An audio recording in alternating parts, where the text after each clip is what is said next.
Bir sabah uyanmışsınız ve güneş ilk defa yüzünüze değil, ruhunuza da dokunuyor. Kuşlar cıvıldıyor. Kahvenizin kokusu bütün evi dolduruyor. Aynaya bakıyorsunuz ve ne zamandır ilk kez gerçekten kendinizi görüyorsunuz. Gözlerinizdeki o eski parıltı geri dönmüş. Yüzünüzde samimi bir gülümseme var. İçinizde tuhaf ama tanıdık bir his. Huzur. Ve sonra tam da o anda telefonunuz çalıyor. Ekranda aylardır, belki de yıllardır görmediğiniz bir isim beliriyor. O isim bir zamanlar kalbinizin yerinden fırlayacakmış gibi çarpmasını sağlayan kişinin ismi.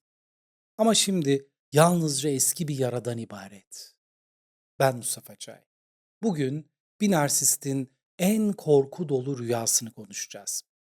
Ayrılık sonrası sizin yeniden hayata dönmeniz ve mutlu olmanız kabusunu. Bir narsistin en büyük korkusu sizin acı çekmeniz değil, onu asıl korkutan şey o olmadan mutlu olmanız. Şöyle bir o günleri hatırlayın. Ayrılık sonrasını. Gözyaşlarınız dinmiyordu. Belki geceler size aylar gibi geliyordu. Hayat devam etmek zorundaydı. İşe gidip geliyordunuz, zoraki olarak gülümsüyordunuz ama hiçbir şey size tat vermiyordu.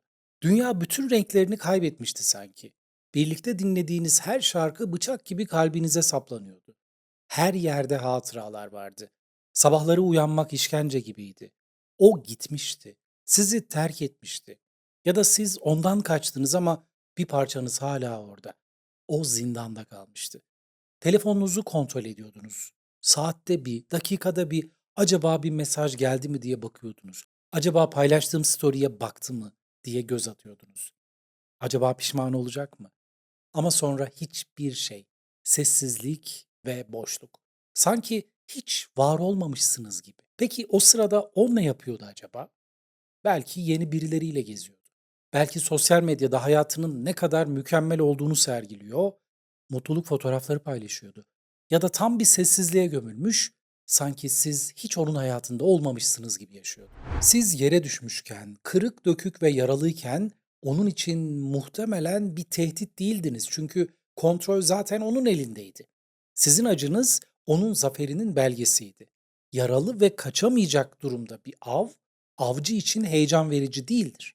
Av tamamlanmıştır. Tüfek tekrar rafa kaldırılır. Ama şimdi farklı bir hikaye başlıyor. Ayrılık sonrası yasınızı yaşadınız ve bir zaman sonra, bir gün hiç beklemediğiniz bir anda bir şeylerin değiştiğini fark ediyorsunuz. Belki uzun zaman sonra bir arkadaşınızın esprisine gerçekten katılarak gülüyorsunuz. Belki yeni başladığınız bir hobi sizi heyecanlandırıyor. Belki de biri size iltifat ettiğinde ben bunu hak etmiyorum diye düşünmüyorsunuz artık. Günler, haftalar, aylar geçiyor. Belki uzun zamandır terapiye devam ediyorsunuz. Kitap okuyor, kendinize vakit ayırıyorsunuz. Belki spor salonuna yazıldınız. Belki de o hep ertelediğiniz seyahati planladınız. Aylar sonra ilk kez aynaya baktığınızda kendinizi sevdiğinizi hissetmeye başladınız. Ve ayrılık acısının bittiğini, hayatın normale döndüğünü ilk kez hissettiniz ve sonra telefonunuza bir mesaj geldi. Nasılsın? Seni çok özledim. Bazı insanlar kendi içlerinde ışık üretemezler. Bu yüzden de başkalarının ışığını emerler. Yanlarındayken sizin enerjiniz, sevginiz ve ilginiz onları canlı tutar. Ama işin ilginç yanı siz ne kadar talihsiz, ne kadar mutsuz olursanız onlar için o kadar iyidir. Çünkü mutsuz biri kontrol edilmesi en kolay kişidir. Mutsuz olan biri küçücük bir sevgi kırıntısına minnet duyan, her küçük ilgi zerresini aşk olarak yorumlayan biridir onlara göre. Fakat ayrılık sonrası siz kendi başınıza ayağa kalkınca işte o zaman bütün denklem değişir. Bunun adı narsisistik yaralanmadır. Siz o olmadan mutlu olabiliyorsanız bu onun zihninde şu anlama gelir. Demek ki ben o kadar da özel biri değilmişim. Ben vazgeçilmez değilmişim ve hatta ben gereksizmişim. Ve bir narsist için gereksiz biri olmak ölümden bile daha beterdir. Geri döndüğünde elbette şu şekilde gelmez. Seni yine kontrol etmek, yine aşağılamak, yönetmek ve bu defa daha çok zarar vermek istiyorum. Hayır, ustaca paketlenmiş mazeretlerle gelirler. Biliyor musun, ben terapiye başladım. Seni kaybettikten sonra depresyona girdim. Sen benim bu dünyadaki en değerli varlığımdın. Ben bunu seni kaybettikten sonra anladım. Bir balıkçı oltaya yem takar. Balık yemi ısırır. Balıkçı oltayı çeker ama ip kopar ve balık kaçar. Balıkçı bir süre bekler.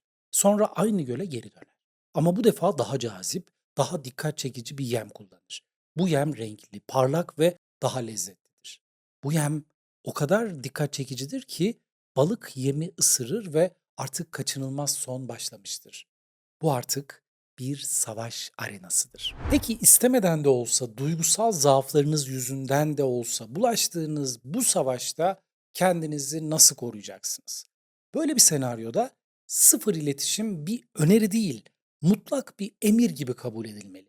Kendi kendinize verdiğiniz bir söz, kendi geleceğinize dair ettiğiniz bir yemin gibi olmalı.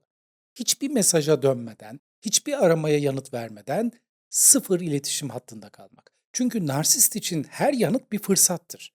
Cevap verdi demek ki hala bana ilgisi var diye düşünebilir. Eğer hayatınızda biri varsa onu bu durumdan da uzak tutun. Çünkü narsist yeni partnerinizi bir rakip olarak görmez. Onu bir engel olarak görür. Ve engeller narsistler için yok edilmesi gereken şeylerdir. Sizin yeni sevgilinize eski ilişkinin tüm çürümüş detaylarını anlatmasına gerek yok. Onu bir savaşın ortasına sürüklemeyin. Çünkü narsist eğer yeni ilişkiniz hakkında bilgi sahibi olursa o ilişkiyi sabote etmek için de her yolu deneyebilir. Bazen sıfır temas mümkün olmayabilir. Çünkü ortak çocuklar, hukuki süreçler, iş ilişkileri sizi birbirinizle iletişime mecbur bırakabilir. O zaman da gri kaya tekniğini kullanın. Mesajları sadece gerektiği kadar bilgiyle cevaplayın. Duygusuz ve tek kelime bile olmadan. Çocuğu saat 14'te teslim alacağım. Belgeler imzalandı. Anlaşıldı. Hiçbir şekilde nasılsın, umarım iyisindir, ben de özledim gibi şeyler yazmadan. Çünkü narsistler duygularla beslenir. Vermediğiniz her duygu onları biraz daha zayıflatır. İnsan beyni acıyı unutmakta ustadır. Bu evrimsel bir avantaj aslında. Aksi takdirde hiçbir anne ikinci çocuğunu doğuramaz, hiçbir insan kalp kırıklığından sonra yeniden sevemezdi. Ama bu mekanizma bazen sizi yeniden bir felakete sürükleyebilir. Bunun önüne geçmek için mutlaka bir günlük tutun. O korkunç anları, hakaretleri, o aşağılanmaları, ihaneti, her detayı yazın. Detaylı, duygusal ve ham haliyle. Hiçbir şeyi unutmadan. Çünkü zamanla bazı şeyleri unutabiliriz ve hiç şans vermememiz gereken insanlara ikinci, üçüncü, onuncu hatta 50. 100. şansı bile vermiş olabiliriz. Bu nedenle her detayı yazın ve sonra günün birinde size geri döndüğünde ve ben artık değiştim lütfen bana bir şans ver dediğinde açın o sayfaları ve okuyun.